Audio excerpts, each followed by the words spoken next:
Jeremiah chapter 52, New International Version. Zedekiah was 21 years old when he became king, and he reigned in Jerusalem 11 years. His mother's name was Hammetal, daughter of Jeremiah. She was from Libnah. He did evil in the eyes of the Lord, just as Jehoiakim had done. It was because of the Lord's anger that all this happened to Jerusalem and Judah, and in the end he thrust them from his presence. Now Zedekiah rebelled against the king of Babylon. So in the 9th year of Zedekiah's reign, on the 10th day of the 10th month, Nebuchadnezzar, king of Babylon, marched against Jerusalem with his whole army. They encamped outside the city and built siege works all around it. The city was kept under siege until the 11th year of King Zedekiah. By the 9th day of the 4th month, the famine in the city had become so severe so that there was no food for the people to eat. Then the city wall was broken through and the whole army fled. They left the city at night through the gate between the two walls near the king's garden. Though the Babylonians were surrounding the city, they fled towards Arabah. But the Babylonian army pursued King Zedekiah and overtook him in the plains of Jericho. All his soldiers were separated from him and scattered, and he was captured. He was taken to the king of Babylon at Riblah in the land of Hamath, where he pronounced sentence on him.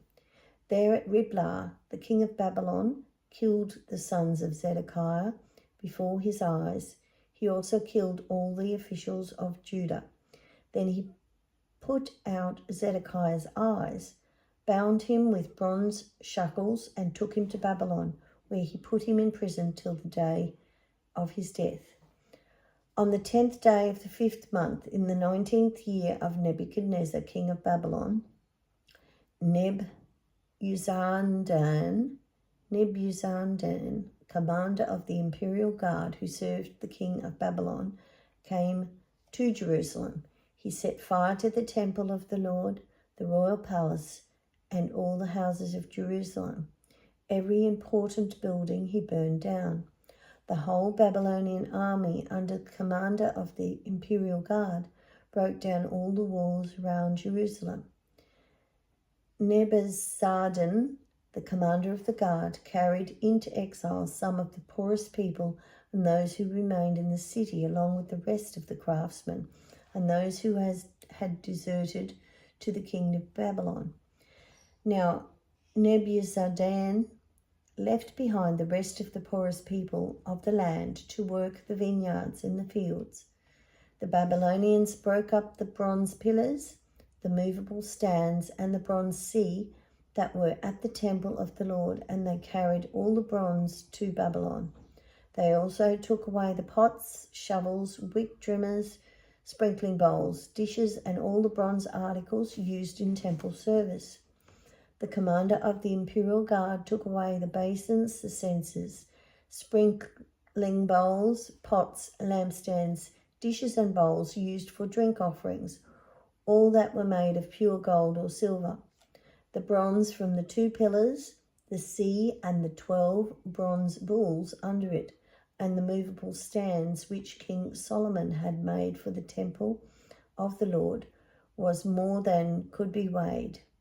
Each pillar was 18 cubits high and 12 cubits in circumference. Each was 4 fingers thick and hollow. The bronze capital on top of one of the pillars was 5 cubits high and was decorated with a network and pomegranates of bronze all around. The other pillars with its pomegranates were similar. There were 96 pomegranates on the sides. The total number of the pomegranates above the surrounding network was 100. The commander of the guard took as prisoners Seraiah, the chief priest, Zephaniah, the priest, next in rank, and the 3 doorkeepers. Of those still in the city, he took the officers in charge of the fighting men and 7 royal advisers. He also took the secretary, who was chief officer in charge of conscripting the people of the land, 60 of whom were found in the city. Nebuzaradan, the commander, took them all and brought them to the king of Babylon at Riblah. There at Riblah, in the land of Hamath, the king had them executed. So Judah went into captivity away from her land. This is the number of the people Nebuchadnezzar carried into exile. In the 7th year, 3,023 Jews.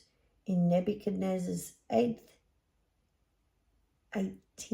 year, 832 people from Jerusalem. In his 23rd year, 745 Jews were taken into exile by Nebuzaradan, the commander of the imperial guard. There were 4,600 people in all. In the 37th year of the exile of Jehoiachin, king of Judah, in the year Awel, Marduk became king of Babylon. On the 25th day of the 12th month, he released Jehoiachin, king of Judah, and freed him from prison. He spoke kindly to him and gave him a seat of honor, higher than those of other kings who were with him in Babylon. So Jehoiachin put aside his prison clothes and for the rest of his life ate regularly at the king's table. Day by day, the king of Babylon gave Jehoiachin a regular allowance as long as he lived, till the day of his death. Bless you.